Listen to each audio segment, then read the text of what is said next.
Myers Metal Detectors, located in sunny Tampa, Florida, where we sell nothing but fun and adventures, treasure hunting gear, and anything you can imagine for metal detecting. Give us a call, 813-237-1939. Happy hunting and dig deeper. Live from sunny Florida, it's Treasure Talk. And Hello. welcome. And welcome indeed. Welcome indeed. Welcome to another exciting edition of Treasure Talk. Yes, indeed. And it will be tonight. It will be because we're talking to some people, I guess, in gold country, Jeff. And you see that today on the news, gold went over $3,000 an ounce. I need to find me some. And speaking of finding gold, I got me a little gift today in the mail. This is from Treasure Tech. Yeah. And this is the stork shaft for A the day. dais. Yes, that's Yeah. awesome. So I will be mounting that puppy up. And getting some good use out of it. Yes. I will be down in Naples in May. Gold went over. Go ahead, Jeff. And then possibly right up there to St. Pete over Memorial Day. So hopefully you'll find some gold with it being over $3,000 an ounce for a little bit today. I think it might have dropped $29.99, but that's just crazy because I remember getting started in this hobby years ago and gold was around 300 and some an ounce. So now it's gone up 10 times as much. Oh, and the thing of it is we can't hardly find any gold anymore because everybody's buying cheapo crapo. Well, they're wearing the tungsten. Well, if you figure, like I weighed this band that I wear, this white gold 14K, it's worth in scrap value almost $500. So years ago, if I found a gold band, it would end up being worth about 20 or 30, and I was just tickled pink, But now, if you find a heavy chunk of gold, it's probably $400 or $500 worth of golds. Heck yeah. Melt value, and of course you don't get the full melt value, you'll get most of it. Maybe if you get 75 to 85%, that's pretty good because the smelter and the dealer's got to make a little bit, but it's all fun for sure. That's right. But I guess I better start doing a little housekeeping, huh? Yes, indeed. All righty. As always, today's show is brought to you by your friends at Myers Metal Detectors, where we sell fun and adventure. And of course, the views, thoughts, and opinions expressed here by the Treasure Talk member or guest belong solely to guest and member, not necessarily to Phil Myers, Jocelyn Myers, Myers Metal Detectors, or Jeff Monan. Woo! And of course, the purpose of Treasure Talk is to promote the hobby of metal detecting and treasure hunting of all forms, educate our members in a fun, informative manner, and that's exactly what we do. And I know is it the first week of the month, Jeff, we do the digging report? Yep, first Monday of every month. That's coming up. So I wanted to give a shout out to all our department heads out there. Start gathering your reports. It's almost that time for the Treasure Talk digging report. Also, to Derek and Angie, who are in the chat tonight, if you want to do a little video call, get up with me. We'll do it at your convenience so you're not up at midnight. I think you guys would make excellent reporters for the Treasure Talk Digging Report UK. So get up with me and let's get that going. And anybody out there, if you are interested in being a department head, I'm looking for people from Illinois West, all areas of the country. We need people to act as regional reporters for the Treasure Talk Digging Report.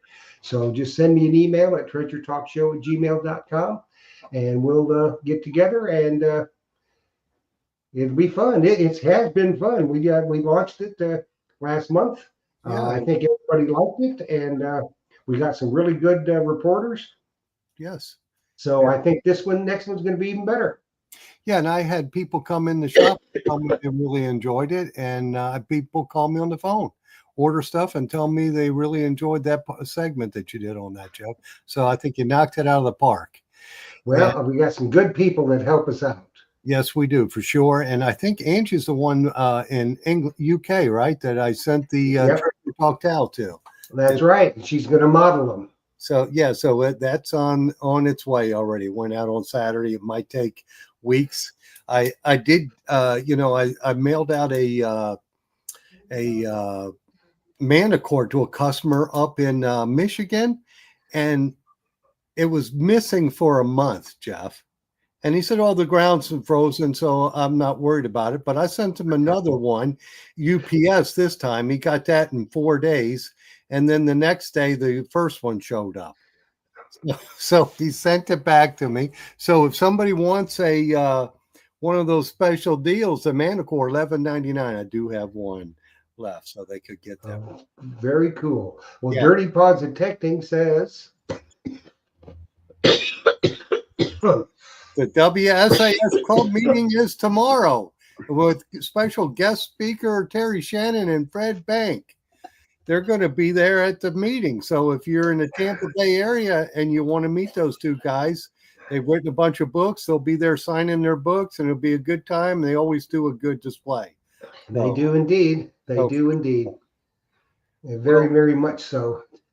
And just so happens they're two of our regional reporters for the Treasure Coast. Yeah, for the Treasure Coast. That's awesome. So, Yeah, so if you want to meet them in person, you're in the Tampa Bay area, or if you're a little further out, just come visit with us.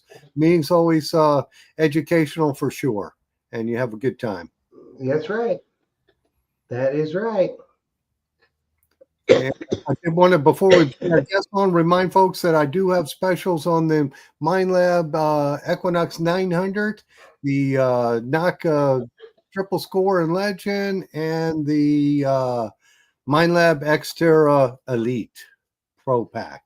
So holler at me on those if you need one, for sure. Don't buy from MindLab. Yeah. Buy from Phil. Yes. Don't buy from the MindLab store. You'll get better service and a better price, guaranteed. That's for sure. And then we do have, if you see behind me, Joe didn't put up the new sign yet, but we have the folks who want a Garrett now for X9. I got to remember the name of it. It's we got that on special for $549 shipped. So it's a steal for sure. So don't buy it from Garrett either. No, buy from a dealer. Yes, buy from a local dealer if you got one, or buy from a dealer, or call me on the phone, buy from me for sure. Hey, I don't care where you're at. If you're in the continental United States, 813-237-1939, it will be shipped to you. So buy from a dealer. Yeah, buy from a dealer. All righty. I guess I ran my mouth too much, Jeff. I think we have some excellent guests tonight, so we better let's get them on so I can hack in peace here. Yeah, I talk too much. So our gentleman tonight, there's a hunt going on in June, I believe it is. We're going to talk about that, called Rush to the Rockies. That's going to be a very, very good hunt. And these two guys are all about that, and we're going to talk about that. And plus, they find some killer stuff out there. So let's bring them on right now. From Adventures in Dirt, we got Ken King. And from 5280 Adventures, here comes Tony. Hey, guys. Hey, guys. Good morning. What's up? How are you? All right, so tell us how cold it is in Colorado now. Not Well, today. Not today. It changes I think daily it's like out here. at this 71 today. Crazy. time. Yeah, it was beautiful. Oh, that's nice. I think Yeah. 71 was warmer than we were. I think we're supposed to have snow this weekend, though. Yeah. So that's the way it goes. Yeah. Yeah, you see, I got my flannel shirt on because it was in the 60s today, and I just Oh, darn. Oh, boo-hoo, Phil. Yeah, Boo-hoo. whatever. I got to put the long sleeve shirt on, so or I got to wear a hat. So, yeah, it's so you guys are outside of Denver, then, right? Yeah, I'm north, Ken, and Tony's south of Denver. Yep. We kind of cover the whole state. He takes the northern half. I take the southern half. So Yeah. If it's happening in Colorado, we're aware of it. we got our fingers on the pulse. Yep. All right. Well, let's talk a little bit about the Rush to the Rockies. What? Yeah, big event. Big event. Yeah, Rush to the Rockies. Take it, So Ken. now, both Tony and I belong to the Eureka Treasure Hunters Club here out of Denver. Eureka Treasure Hunters Club has been around and active since 1973. So it's a very active club, very well organized, been around, lots of members. We just have a ton of fun there. Great people. And about 25 times since 1973, they've put on Rush to the Rockies events. So I think this is their 25th Rush to the Rockies. And it's just our national open metal detecting hunt. A lot of other people doing. And boy, don't you guys think that hunts have just exploded over the last sort of 6, 7, 8 years? Like, it's crazy with the amount of hunts that are out there. I remember going to Pound the Ground, one of the first dig stock type events. And back then there was only maybe a handful across the United States, maybe 6 or 7, but now there's just oodles of them. And yeah, Rush to the Rockies is our hunt we're putting on right here in Colorado. Right. And what time do we got for that? What dates do we have for that, Tony? I believe we've got is it May 30th, May 31st, and June 1st? Is that about right? That's it. Yeah. Yeah. Friday is going to kind of be our check-in day. They're going to have open registration on Friday, but if you've already registered, you don't even have to show up. It's just kind of like a check-in day. You get your tag, you kind of mingle with everybody that's local and stuff like that. And then Saturday, bright and early, man, we kick it off right away with some, I think we've got 3 hunts on Saturday, and then we've got 2 hunts on Sunday. So it's like half a day on Sunday, but it's going to be a blast. We're adding some things this year that we didn't have the last couple of years. One of them that I wanted to bring up real quick was we're going to have kind of a, Ken, what do we call it? The beginner's test field or something like that? A beginner's field? Yeah, beginner's field on Friday. It's going to be kind of a cordoned off area where if you're brand new to metal detecting, or if you just got your metal detector and you want to show up and you kind of don't know what to be listening for, we've got this field just for them, and they can go out and test it. And we're all obsessed about hearing those different tones all the time. I know I personally hear it in my sleep because that's all I want to do. So as much swinging and as much coil to the soil you can get, we're going to have this little small beginner's field for those kind of people, just to tune things up and just kind of get ready for the hunt and stuff. So kind of something a little bit new for us to do.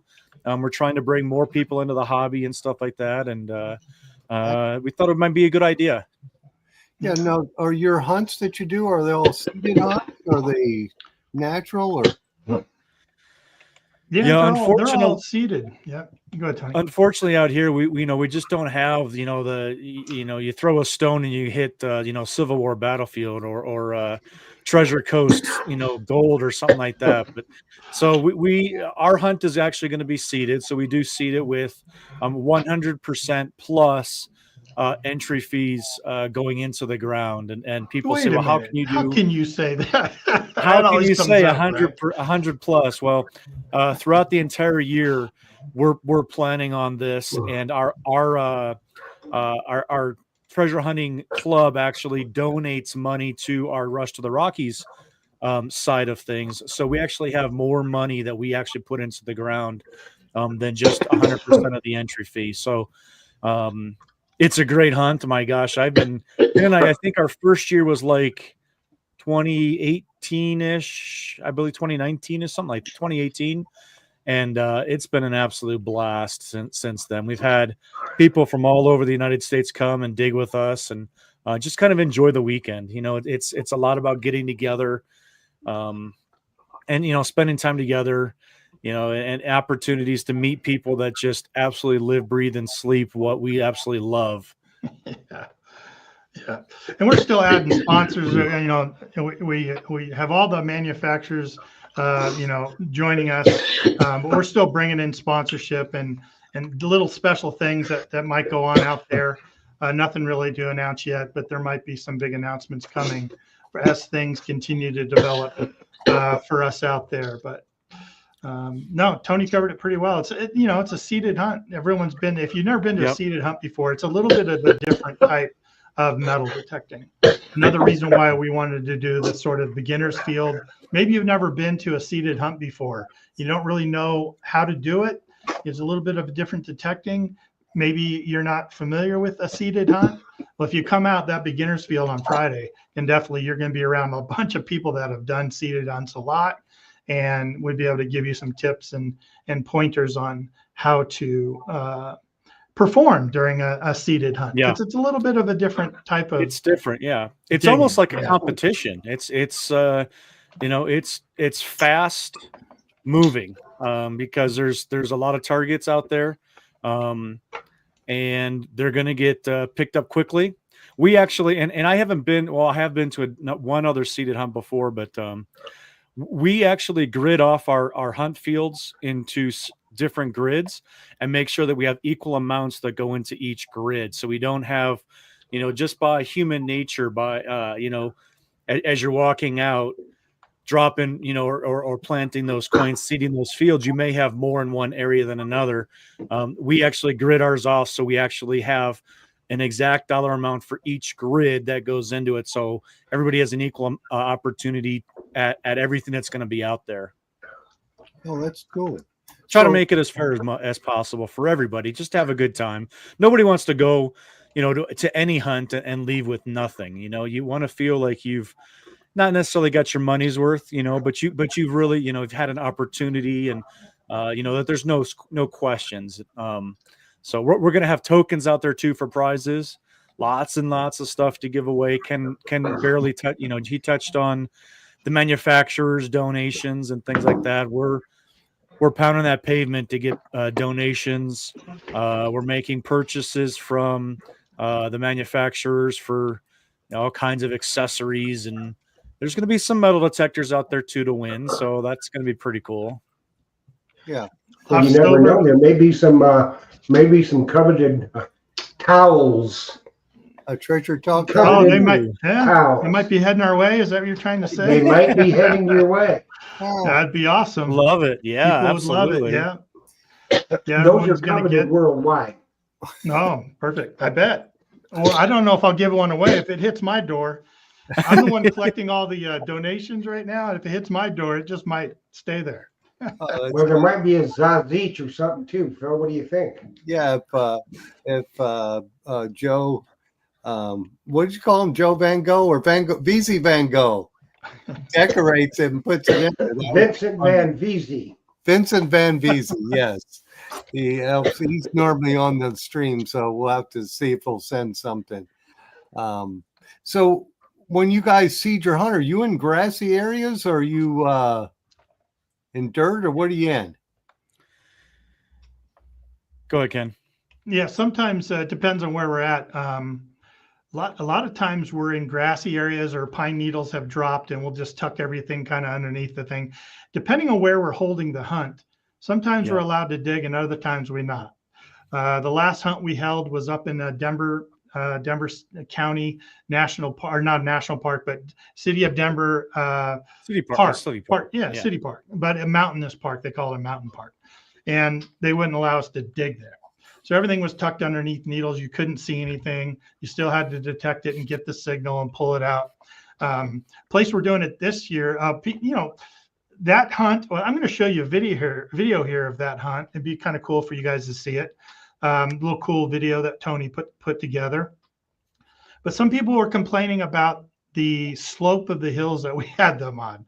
We were at 8,800 feet above sea level, and then we were on some pitches that were pretty good. They were pretty good pitches as we were planting on the side of the mountain, giving you the full Colorado experience. Some were a little bit more flat. There was one that was totally flat, but a lot of them, it gave you a nice experience of being in Colorado.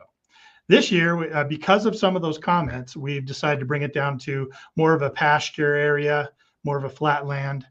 And so they'll just be sort of like pasture grasses and stuff. But this time we're actually able to put them underneath the ground. So not deep, just no more than an inch or two. But yeah, so that's where we're at. If you guys want me to show you that video, I'll show you the video real quick. You okay with that? You okay with that, Jeff? You good? Yeah. Okay. Let me share my screen here, and we will get that going. All right, here we go. Yeah, we brought it down to 6,300 feet this year instead of 8,800, to make it easier on everybody. Okay, cool. I'm glad you know how to do that, Ken. Well, you know how to do it too. You just don't do it. I'm afraid to do it. I'm afraid I'll hit the wrong button and I'll be Well, gone. we do it from time to time, Phil. We do. Have you got it You there? guys able to hear the music on that, or no? We don't see it. You gotta. Don't see it. You don't see it? Nope. I see the. You're not seeing the video? Let me see if I can. You're not seeing the video at all? Those There are we sharing go. it. There we go. There it is.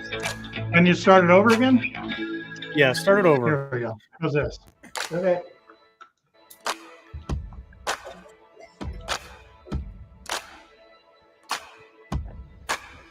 And Ken, how many people do you normally have come to the hunt? Yeah, between 100 and 115 usually. Oh, cool. Hey, Ken, Not big cut hunt. the music down a little bit.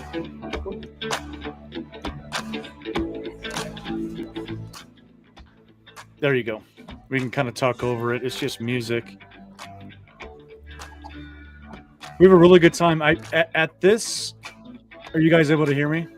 Yeah, Yeah. you're perfect. At this particular hunt, we actually had, yeah, I'm pretty sure it was this hunt. We actually had a moose come through the hunting area with us. It was quite interesting. Well, that would be interesting. In some of these video Yeah, a shots, little- you can kind of see the slope that I was talking about. Yeah. Well, you are in the mountains. It was an absolutely beautiful area. There in the mountains. Yeah.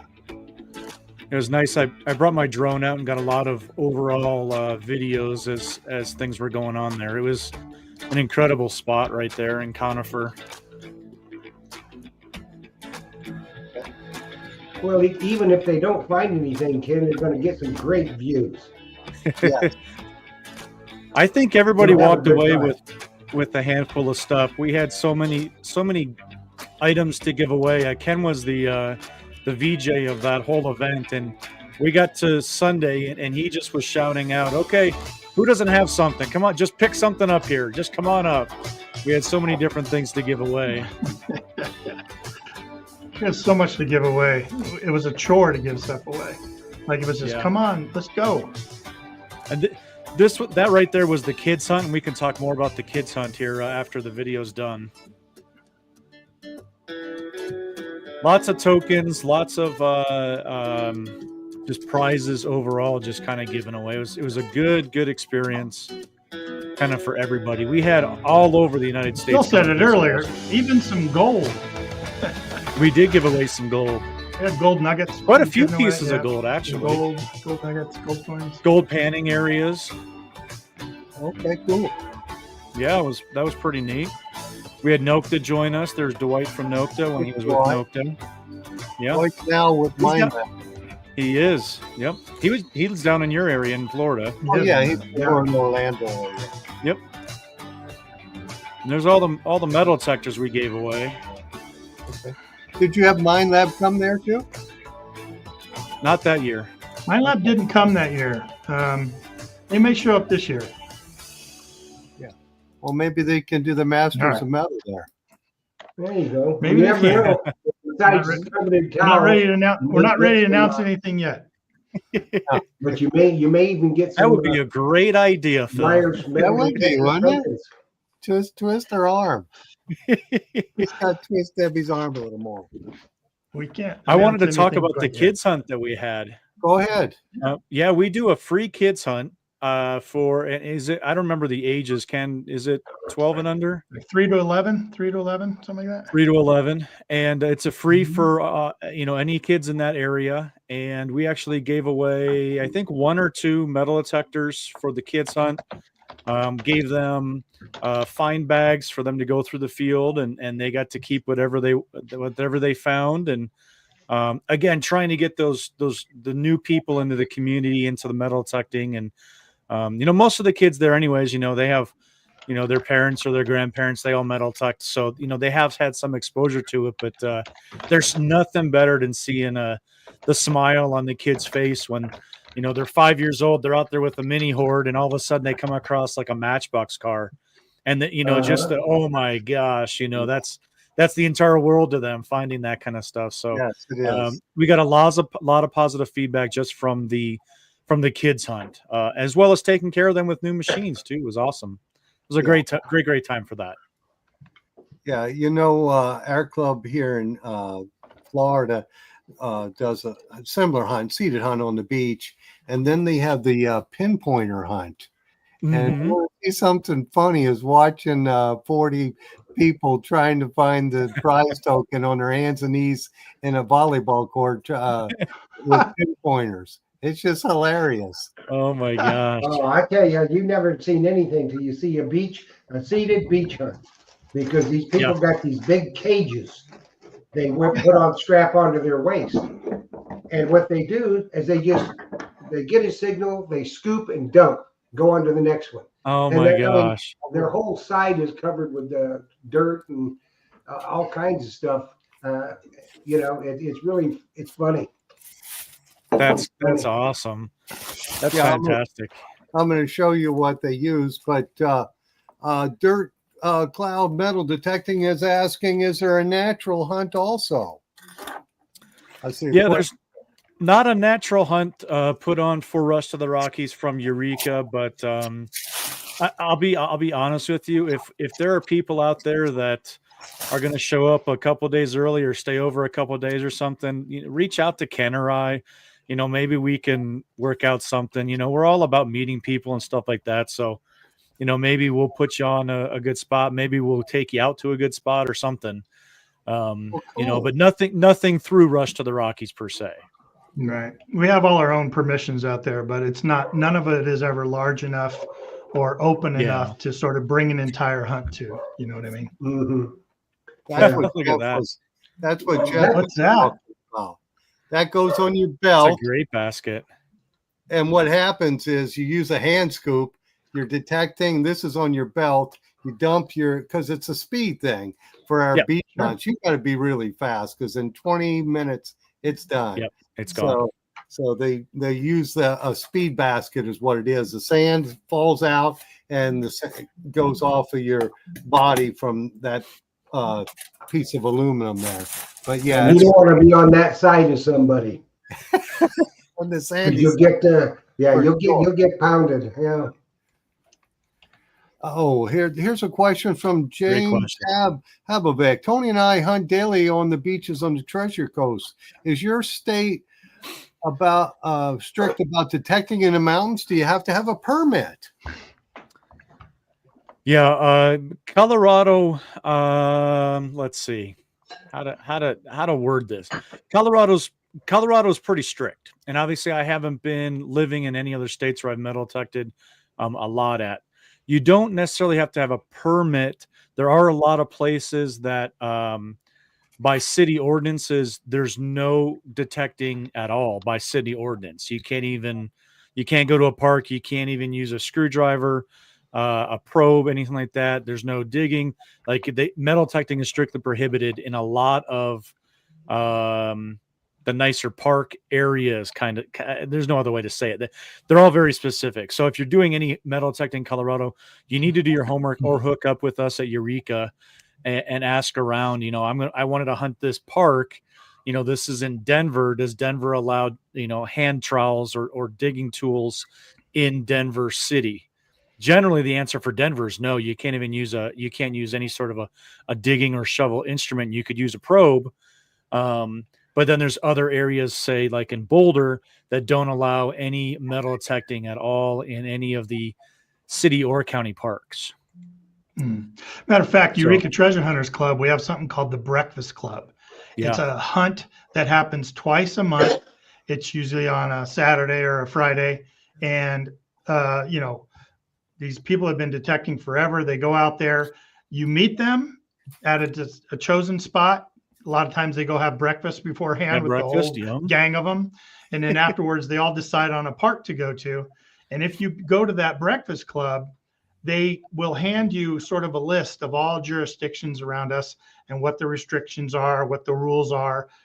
just like Tony said, where you can, where you can't, where you have to use a probe, where you can use a hand digger, all kinds of different rules and regulations to bring especially beginners, so whenever we're greeting beginners at our club, it's like, hey, you really need to go to the Breakfast Club or go over there and see Chris and get on his email list, and he'll send you this sort of do's and don'ts list, because we're all about doing it right. We're all about hunt with care and, keeping it positive for this hobby of ours that we love. Yeah, I'd say that's true, because you don't want to hunt in a restricted area. You don't want to dig holes and leave holes. You just you do the right thing. That way, places aren't shut down for sure. And Angie over in the UK says we're not allowed to hunt in parks, detect in parks in the UK, only with permission on private land, normally farms and on beaches. So I'll tell you what permissions those are. Oh yeah, private permissions in the UK. Darn. Shoot. Oh goodness. Yeah, I will say, Ken and I have we don't dig a lot in those public areas. We're not really park hunters per se. We're not after the gold rings and the silver rings and those kind of things. Ken and I really have kind of latched on to just more history, the older stuff that we can get onto. So we really focus our efforts on private land, private permissions, and even further down, we try to get in areas that generally aren't even established right now, that we find them on old maps and now there's just open fields. That's what we really like to get into. So we stay away from the parks. It's super rare if we go door knock and hunt somebody's yard. We try to get on some land that, you can go dig holes, and people are generally like, you want to go dig and out in the middle of nowhere, go ahead, go do whatever you want to do. Yeah. And, we have hunted parks and stuff. We've done all absolutely. That. Yeah. Our focus now is more on history and kind of in the middle of nowhere. Yeah. I think you find the cooler stuff, the older stuff. We like the older stuff. Yeah. Yeah. I mean, well, it's not like we'd pass up a gold ring, though. I mean, if we had our druthers, I mean, come on. Yeah, especially the price of gold today. So, sure. Right. So what kind of gear are you guys using? Your favorite detector? Well, I'm using the best one, and Tony's using the second best one. Oh, geez. Here we go. Let's hear, guys. Which one's we go back and forth all the time, especially in the field. Go ahead, Tony. Yeah, I've got the Manicore. They call it the Beast, and there's it's 1A, and then everybody else is kind of the lower level, like I have the Manicore, and I've tried a lot of pinpointers, but I keep falling back to the Garrett Carrot. It's just a tried and true for me, and I really know it. I think I've gone in like 8 years. I think I've gone through three Garrett Carrots. So I love that pinpointer, and then I have a Gravedigger shovel. Okay. So yeah, from Eric over in Ohio. Well, you need to get Casey with Excalibur shovels out for the rest of the Rockies. Yeah, another announcement. Jeff, that'd be a great idea. Yes, it would. I tell you what, I will send Casey an email, and he may even be in tonight on the chat somehow. Excellent. Yeah, Excalibur shovels would be absolute killer. Yeah, that's an excellent product. Have come out. Yeah. Ken, what machine are you trying to find stuff with now? I just use dowsing rods. No, I'm currently I'm swinging the Deus 2, and so you can see why Tony and I keep giving each other the business. Yeah, and it's a great machine. I followed up with the MI6 pinpointer that's connected to it wirelessly, and boy, I really love that combination. I've operated it with the WS6 Master setup, which is awesome. It's just as great as the remote. Lightens it up a lot, but yeah, it's a great machine. Those that swing it know it, and I give Tony a bunch of business all the time about his Manticore. But I'll tell you this. Tony and I have been digging together for a long time, and once he started using that machine, I was right there to see it. His detecting has really improved, probably triple, as far as digging good targets and not digging bad targets. Like that has improved for him tenfold since we used to dig together. And it was that machine. As soon as I saw him start swinging that machine, as soon as he got to figure out how his headphones work, I've seen it improve. Well, it looks like we got a comment from JP Hobbyist. She said, I love older items. I love to find something and try to figure out the history of that item. That's a cool part of this hobby. Yeah. Finding the older items and figuring out what they are. And Jeff, you got a comment, buddy? Yeah, just never guess who's in the chat right now. The Key Date Kid. Hey, what's up, Casey? As Excalibur Shovels. So let's make some picks. Tell him the dates. Excalibur Shovels. Speaking of Casey, I owe you a call, Casey. He makes an awesome. I owe him a call.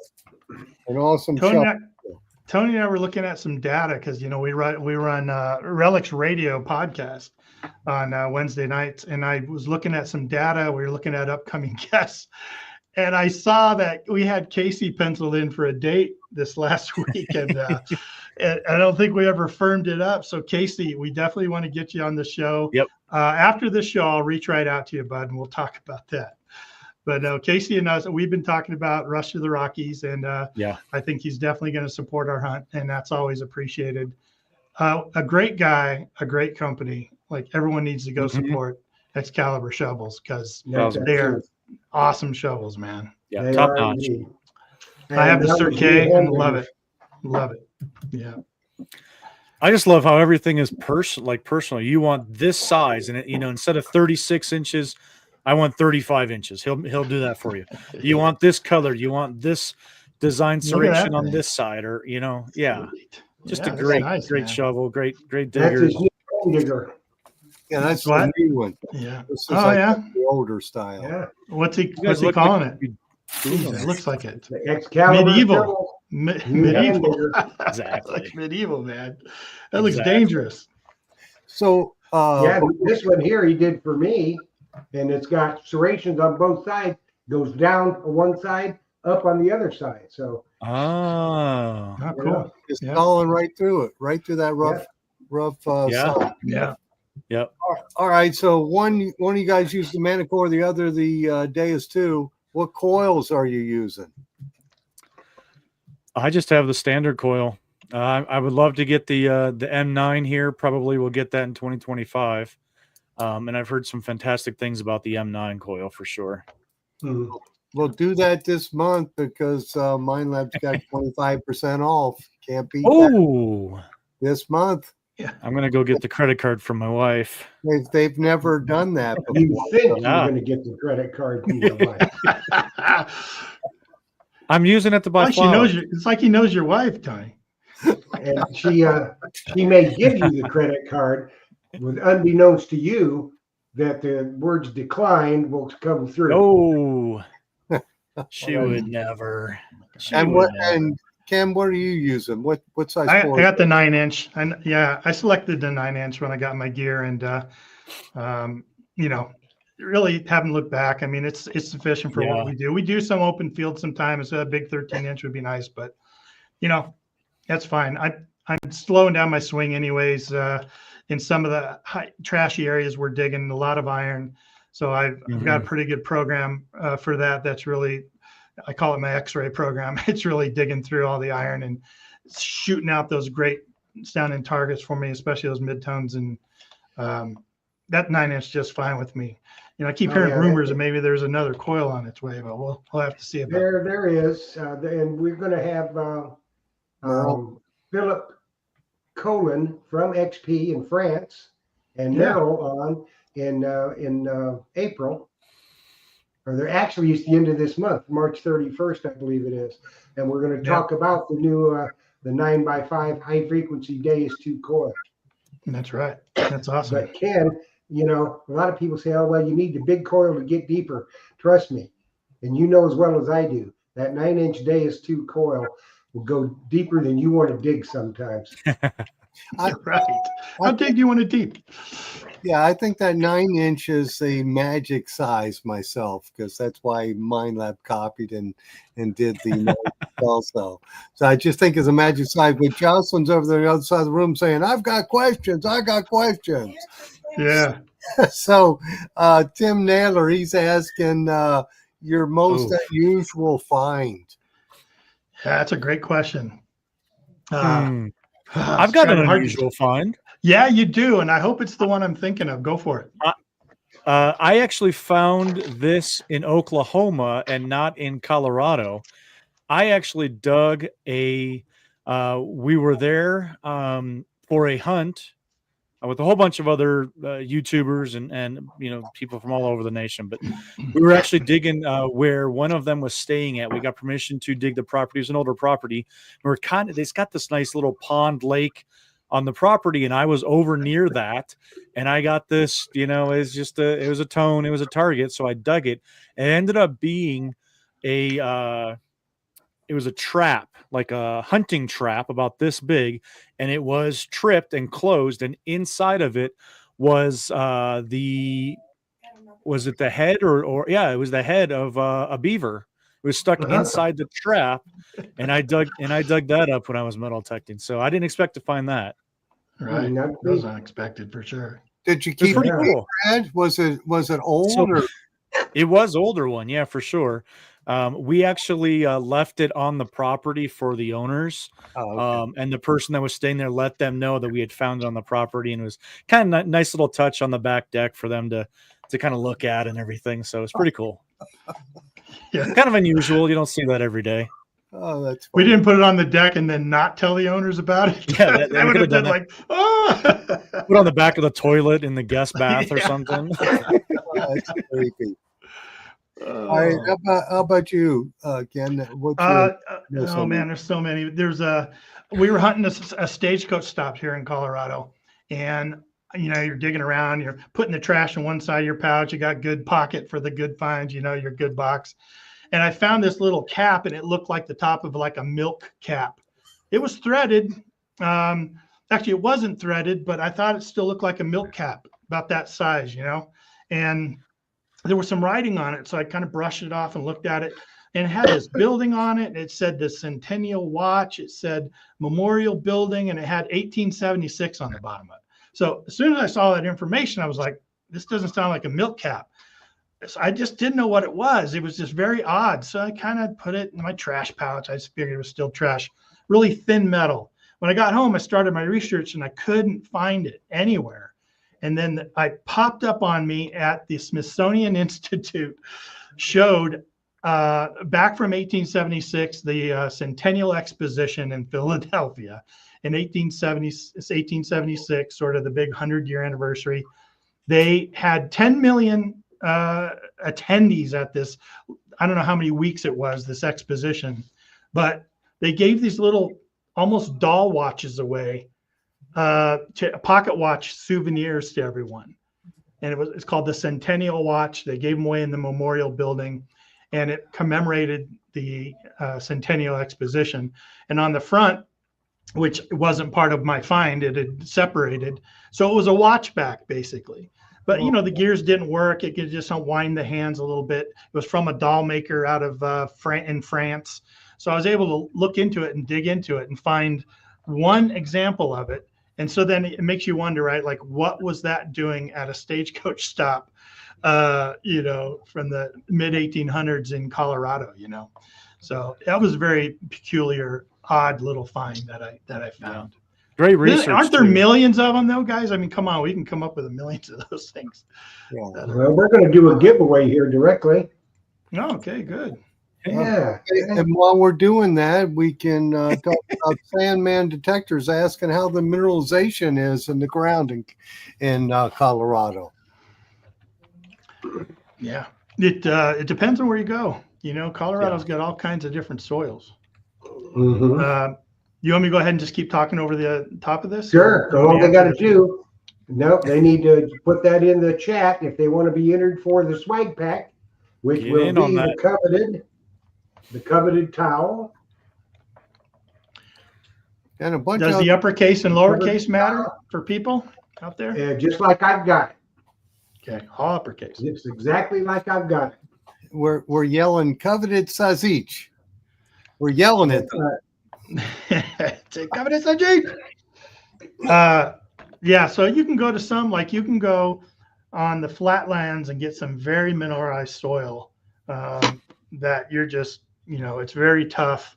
You got to change some settings, definitely. Then you can get to other areas that are really sandy. Colorado has a lot of loamy soil. So sometimes it could be very sandy. When you get up to the mountains, it's just all that like peat almost from the pine needles that have come and mulched up the ground a lot. And that's just like butter up there, right? That's like great digging. Great to dig in. Oh, yeah. great. But it could be, you can shoot the gamut. Nothing like Virginia, like Culpeper or anything like that. But yeah, we've got it. We've got the mineralization. Okay. Well, I think we got another question there. Any close calls with mountain critters detected? That's I'm gonna good. let Tony take this one. Oh, thanks. Better tell it. Oh, I was out digging west of the Mississippi. I won't say exactly where we were, but I was out with two buddies from Kansas on a great site. And we were actually coming from the north. We had gone through these fields out to the north. We were coming back down south, and they were kind of broken up by some different areas. And we were in the first field closest to the river, probably about 120 yards away from the river, inland from the river. And I met up with my buddy Garrett, and he goes, "Hey, Tony, there's a moose over here," and we're like, "Oh my gosh, we're on this incredible land. We get to see the scenery, this moose." And I got out my phone. I just start recording, and she turns towards us and stomps 3 times. And within, I had just recorded 7 seconds. By that time, she already started at a full run towards us.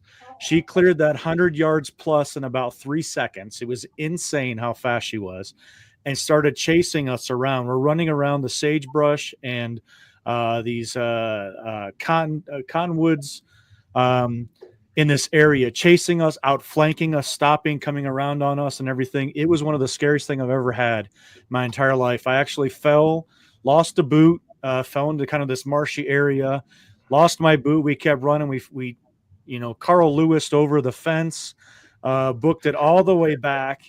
And it was one of the scariest moments of my entire life. And unfortunately, I had left my backpack in the area with my drone inside of it, had my wallet inside, my car keys inside. And we ended up, long story short, the landowner had to go back on an ATV, and that moose was still there 2 days later, and jumped off the ATV, ran around the tree, got this moose to follow him. He grabbed the bag, hopped back on the ATV, pulled off like, Dukes of Hazzard, tearing through, dust flying everywhere. And come to find out, he had found that that baby, or the mama moose, had just dropped a baby, like within probably 6 hours of us going through that spot. And so she was very, very protective. And he had told us after the fact that they have had lots of moose sightings and everything in this area that we were at. And he couldn't take his horses back there because they were so afraid of the moose. It was so wet that year. He couldn't get his tractor back there. And it was an incredible day and hunt that I'll never forget, but that moose didn't make it very easy on us. It was pretty intense. Probably one of I my. laugh about it, and I always poke fun at him about it, but it was dead serious. It was dead serious. Yeah. So I'm really glad that We're real lucky, nothing worse happened. Yeah. It was pretty bad. It's a Yeah. good thing that you did survive it, so you can laugh about it. Right. Yeah. Because there's Absolutely. nothing. I tell you what, that's a 2,000-pound animal coming at you with intent to do you harm.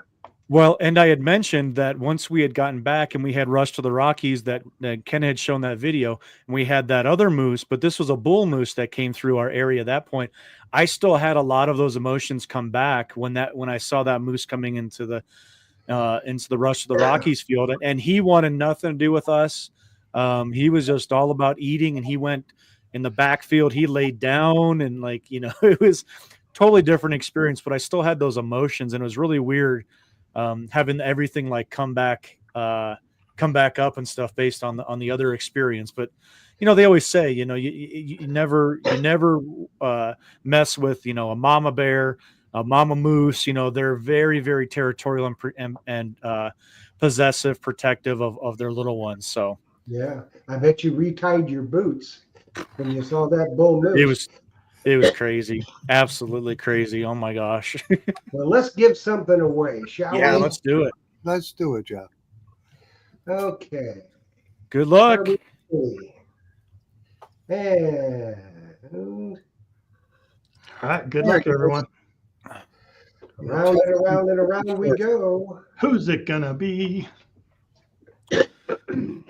Howard Howard. Hudson. Howard Congrats, Hudson. Howard. Okay, Howard, what you Congrats, need man. to do, and I will pop this up there for you. You need to send your name, address, and phone number to, let's get it up here, treasuretalkshow@gmail.com. Name, address, phone Congrats. number, and t-shirt size. Ooh, And send that to treasuretalkshow@gmail.com. And we'll get it out to you. And awesome. I think Howard just took advantage of that 25% off Mind Lab deal and got the M9 coil last week. I just sent it. All I'm right. gonna write it. I was gonna write it down somewhere so I don't forget that. I'm gonna have to jump on that for sure. Yeah, because they never have ever done that. And Yeah. I've been selling their products for a long time. They've never had a special like that. So I thought that was kind of cool. Yeah.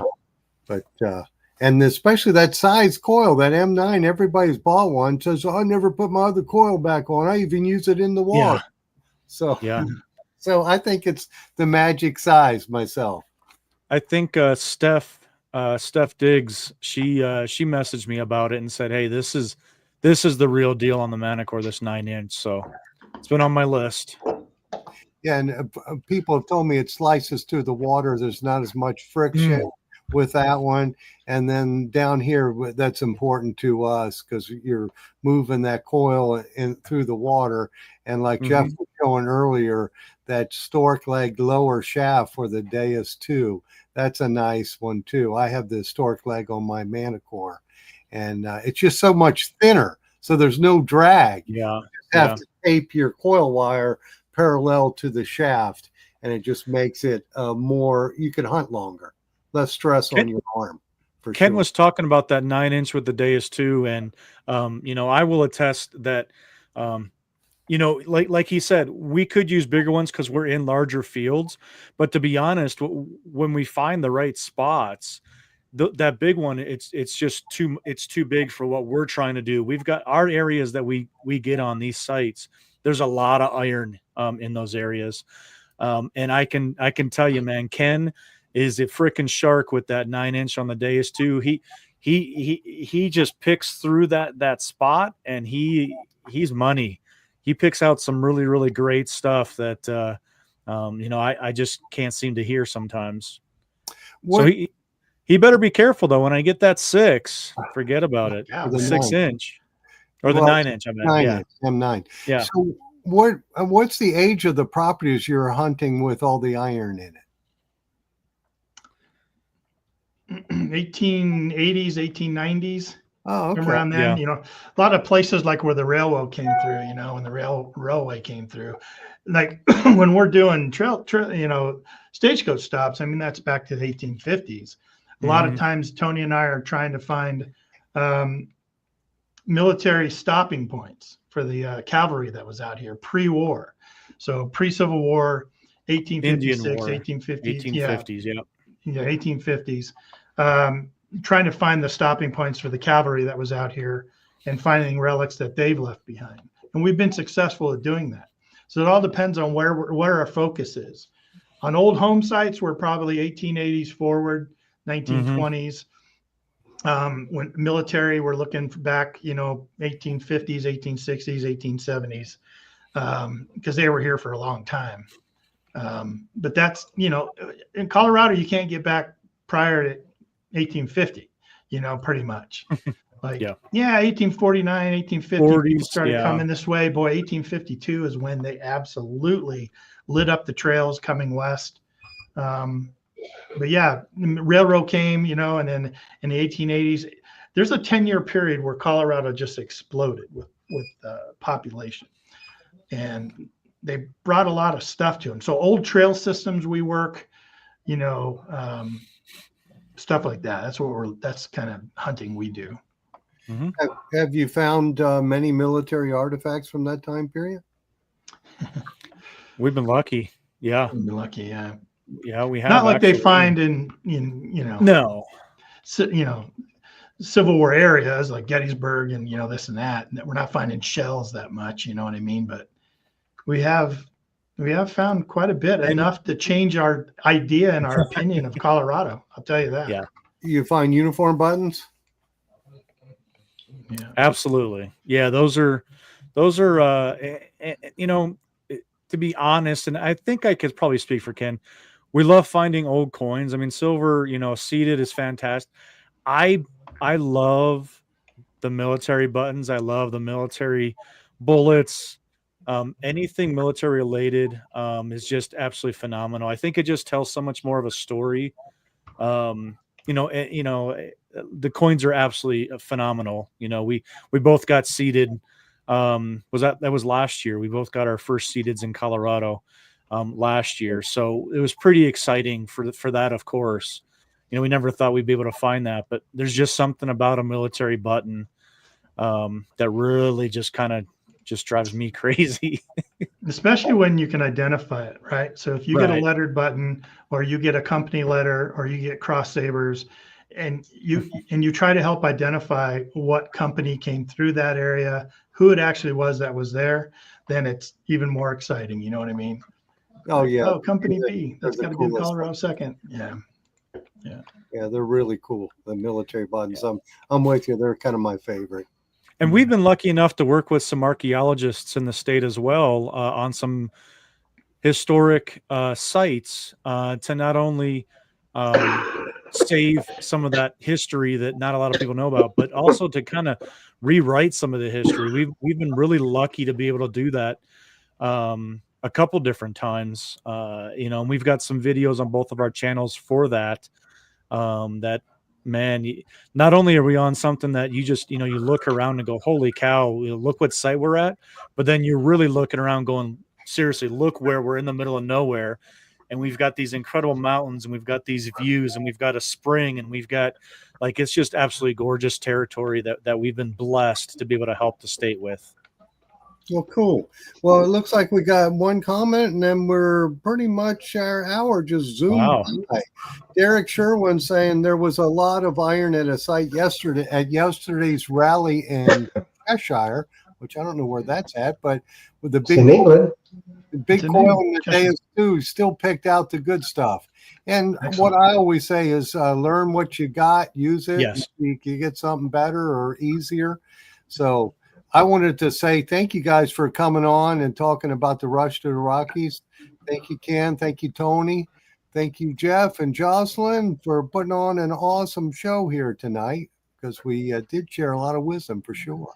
Yes, we did indeed. So, Ken, you're in charge of all the goodies. So, shoot me your address and everything, so we can send you some of the coveted towels and some saws each.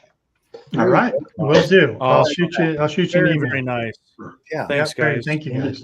And you never know, there may be some Myers metal detectors tokens in there. Yeah, because they have been found on the beach in Oregon. I will tell you. Yeah. Oh, now hopefully they be found in Colorado. Wouldn't that be cool? That's right. That's right. Listen, if everyone's interested, just Google "Rush to the Rockies, Colorado." You'll find your way to the hunt. Absolutely. Come out and dig with Ken and I. Yeah, we'd love to. Thanks, guys, for taking time out to be with us tonight. Join us next week when we're going to be talking to Manticore with Relic Dirty Hands. Awesome. She knows the Manticore inside and out. So we'll be talking with Relic Dirty Hands next week. And then pretty soon it is time for the Treasure Talk Digging Report. So all you reporters out there, start getting your reports ready. And we'll see everybody later. Thanks for watching. Happy hunting. Dig deep, guys.